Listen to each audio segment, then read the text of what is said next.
ગઈ કાલે આમ આદમી પાર્ટીમાંથી રાજીનામું આપ્યા પછી ઘણા બધા તર્ક વિતર્કો થયા।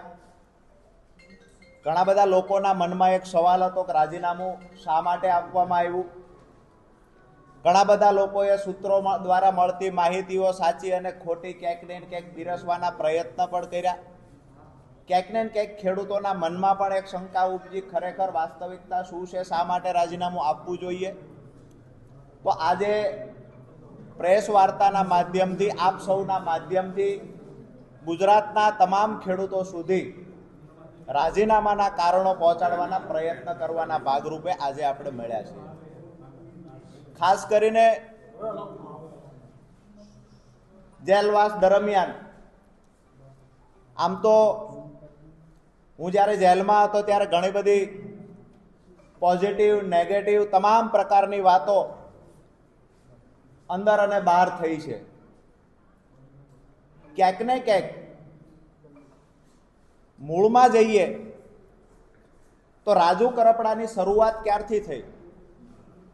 તો 2017-18 થી ખેડૂત એકતા મંચના બેનર નીચે મેં જાહેર જીવનની શરૂઆત કરેલી, ત્યારથી ખેડૂતોના મુદ્દે લડવાનું ચાલુ કરેલું। 2021-22માં આમ આદમી પાર્ટીમાં જોઈન થયો, ત્યાં પણ ખેડૂતોના મુદ્દે જ હું લડીશ આવી શરતથી જોઈન થયેલો। 2025ના એન્ડ સુધી એટલે કે હળદરની ઘટના સુધી આમ આદમી પાર્ટીમાં પણ રહીને ખેડૂતો માટે મેં કામ કરવાના તમામ પ્રયત્ન કર્યા। આ સમયગાળા દરમિયાન ક્યાંક ને ક્યાંક જ્યારે હું બિન રાજકીય રીતે ખેડૂતો માટે અવાજ ઉઠાવતો ત્યારે પણ ખેડૂતોને પાક નુકસાનનું વળતર અપાવવામાં, જમીન સંપાદન થતી હોય તો યોગ્ય વળતર અપાવવામાં, હાઈ ટેન્શન લાઈન નીકળતી હોય તો એના માટે પણ લડાઈ લડ્યા। કચ્છમાં પણ લડ્યા છીએ, મોરબીમાં પણ લડ્યા, હળવદના ખેડૂતોને ન્યાય અપાવવા માટે લડ્યા, સુરેન્દ્રનગરના ખેડૂતોને 2018થી 25 સુધીમાં પાક નુકસાનનું વળતર 5 વખત અપાવવામાં સફળતા મેળવી।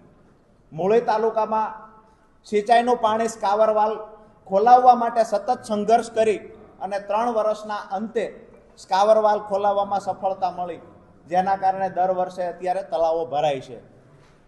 આ વાત એટલા માટે હું કરી રહ્યો છું કે હું જ્યારે કોઈ પોલિટિકલ પાર્ટી સાથે નહોતો જોડાયેલો ત્યારે પણ ખેડૂતો માટે અવાજ ઉઠાવતો, ત્યારે પણ ખેડૂતો મારી સાથે જોડાયેલા હતા।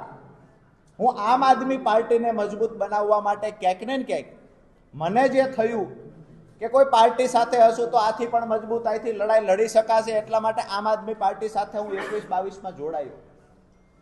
પરંતુ 5 વર્ષના સંઘર્ષ પછી છેલ્લે જ્યારે હળદરની ઘટના ઘટી તો મને થયું કે ખરેખર દિવાળીએ ખેડૂતો, નવા વર્ષમાં જે ખેડૂતો જેલમાં હતા, ખેડૂતોની સાથે હું પણ જેલમાં હતો, કડદા પ્રથા નાબૂદ કરાવવાની લડાઈ, ક્યાંક ને ક્યાંક લડાઈમાં સફળતા મળી, પણ દુઃખ એ વાતનું થયું કે જો રાજુ કરપડા કોઈ પાર્ટી સાથે જોડાયેલો ન હોત, જો રાજુ કરપડા બિન રાજકીય રીતે આ લડાઈ લડ્યો હોત તો કદાચ 307 જેવી કલમ અંતર્ગત ગુનો દાખલ ન થયો હોત। ક્યાંક ને ક્યાંક મને એવું દેખાણું કે 2 પાર્ટીઓની રાજકીય લડાઈમાં અમારા ખેડૂતો ભોગ બન્યા। દુઃખ ત્યારે થયું કે જ્યારે ખેડૂતો અંદર હતા, 68 ખેડૂતો જેલમાં હતા, એનો પરિવાર ખેડૂતોની રાહ જોતો। મને ખેડૂતો જ્યારે પૂછે કે રાજુભાઈ જામીન ક્યારે મળશે, ક્યારે અહીંથી છૂટશું, જ્યારે ખેડૂત પૂછતા ત્યારે આંખમાંથી આંસુ આવી જતા। ક્યાંક ને ક્યાંક એ દુઃખ થતું હતું કે ખોટા કેસની અંદર 3 મહિનાની બદલે 3 વર્ષ રાજુ કરપડા અંદર રહેશે તો મંજૂર છે, પણ જે ખેડૂતોએ ક્યારેય પોલીસ સ્ટેશન નહોતું જોયું એ ખેડૂતોએ જેલમાં જવું પડ્યું, અને એ ખેડૂતોની પાછળ જે મહેનત કરવાની